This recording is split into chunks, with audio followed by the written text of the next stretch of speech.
नमस्कार दर्शकों, मैं हूं ऐश्वर्या कपूर और आप देख रहे हैं मेरे साथ पूछता है भारत। और ऐश्वर्या के एजेंडा में आज बात उस बात की जिसके बारे में सुनकर, देखकर आपके रूह कांप गई, जिसके बारे में जब पता लगा, तस्वीरें आई तो पूरा देश, मेरी रूह कांप गई। आप और हम सब परेशान हो गए कि ऐसा कैसे हो सकता, ऐसा करने वाला क्या इंसान हो सकता है या हैवान? ये कौन शैतान जो ऐसा कर सकता? मैं बात मणिपुर की कर रहा। दर्शकों, मैं सिर्फ इतना कह रहा हूं, ये जो 7-8 वो ग्रैब है, घर में आप चला सकते, वो 7-8 हैवान जिन्होंने उन महिलाओं के खिलाफ, उन महिलाओं के साथ ऐसा घिनौना, ऐसी गिरी हुई है, जानवर भी ना ऐसी हरकत करे, शैतान को भी 2 बार सोचना पड़े, ऐसी हरकत की उन्होंने। हो सकता है उनमें से कईयों की शादी हुई हो, कईयों की शादी ना हुई हो सकता है उन हैवानों में से किसी की बहन हो या किसी की बहन ना हो, लेकिन इन सब को जन्म देने वाली एक मां है, एक स्त्री है, एक नारी है। और ये उसी स्त्री के साथ ऐसी हरकत, शब्दकोश छोटा पड़ जाता है, मेरा शब्द नहीं है बोलने के। इन हैवानों को यह याद नहीं आया कि उनको जन्म देने वाली मां भी तो एक स्त्री है, एक नारी है। हाँ, मणिपुर में जो हुआ, मेरे को यह बोलते हुए कुछ अच्छा नहीं लग रहा है, लेकिन महिलाओं के खिलाफ यह हुआ या इस तरीके की चीज उनके खिलाफ, यह कोई पहली बार नहीं हुआ। यह मणिपुर एक लौता प्रदेश नहीं है जहां यह ऐसी हरकत हुई है। आपको जानकर भौचक्का भी नहीं हो गया। ये भारत के, हमारे ही हिंदुस्तान, जहां हम देवी को पूजते हैं, नारी की पूजा करते हैं, नारी शक्ति की पूजा करते हैं, देवियों के मंदिर जम्मू कश्मीर से लेके केरल और गुजरात से लेके मणिपुर तक हैं, लेकिन वहीं नारियों के साथ, स्त्रियों के साथ इस तरह की हरकत, महिलाओं के साथ चीरहरण, यह होता। मणिपुर की अगर आप बात करें से, तो मणिपुर को समझने के लिए आपको थोड़ा इतिहास में जाना पड़ेगा, और इसीलिए मैं आज आपको बताना चाह रहा हूं। अगले कुछ मिनट ध्यान से सुनिएगा। मणिपुर पूर्वोत्तर भारत के 8 राज्यों में से एक है। बहुत खूबसूरत जगह है मणिपुर, मगर इस साल के मई से वहां का जो नजारा है वो काफी बुरा है। ये 2 समुदायों के बीच एक भीषण संघर्ष है जो चल रहा है। एक मैतेई समुदाय है और दूसरा कुकी समुदाय।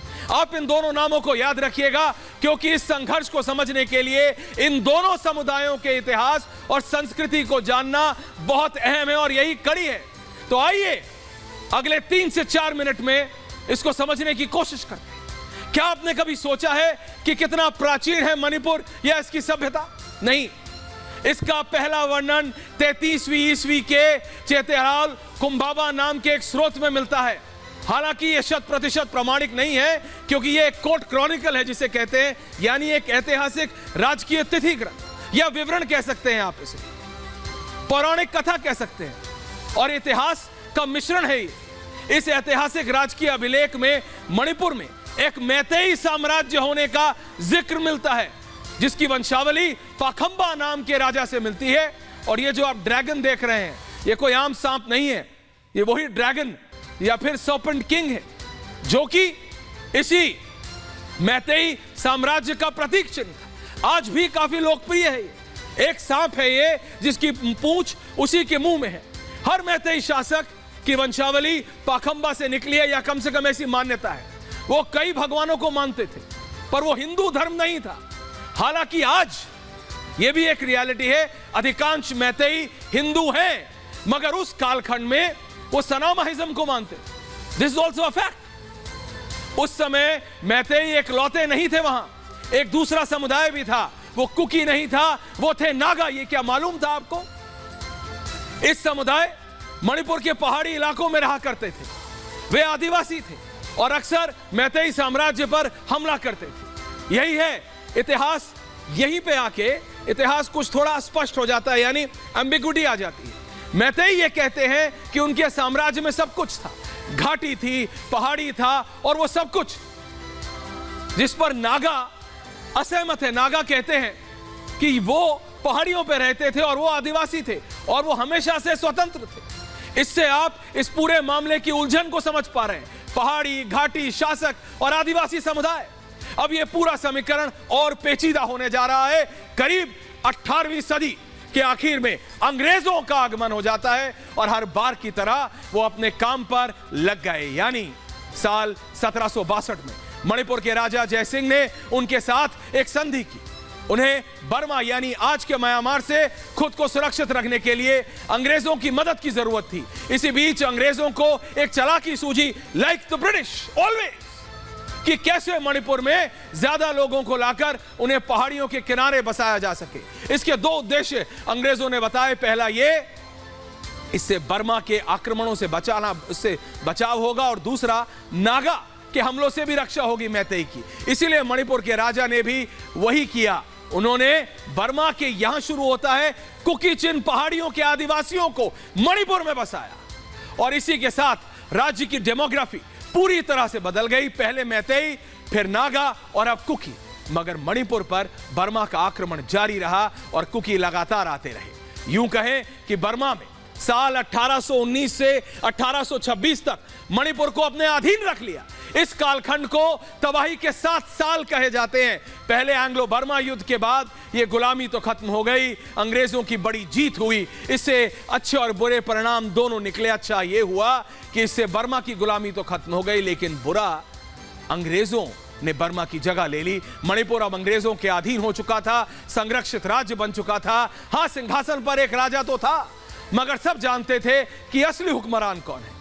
और इसी तरह कई साल गुजर गए, मगर साल 1890 में मणिपुर के राजमहल में तख्ता पलट हो जाता है और एक बार फिर अंग्रेजों ने अपने हाथ गंदे किए। साल 1891 को एंग्लो मणिपुर युद्ध छिड़ गया, अंग्रेजों की जीत हुई। उन्होंने 5 साल के चूराचंद को राजा बना दिया। यह मणिपुर के इतिहास का सबसे अहम हिस्सा था। राज्य में अंग्रेजों ने एक काल्पनिक रेखा खींच दी। मैतेई घाटी कॉलोनियल गवर्नमेंट के अधीन रहेगी और पहाड़ियों से आगे की उनकी कोई परवाह नहीं। इस दौरान कुकी ने भी अपना हमले शुरू कर दिए। इससे बचने के लिए अंग्रेजों ने वो किया जिसके लिए उन्हें महारत हासिल थी, क्रैकडाउन यानी कठोर कार्रवाई।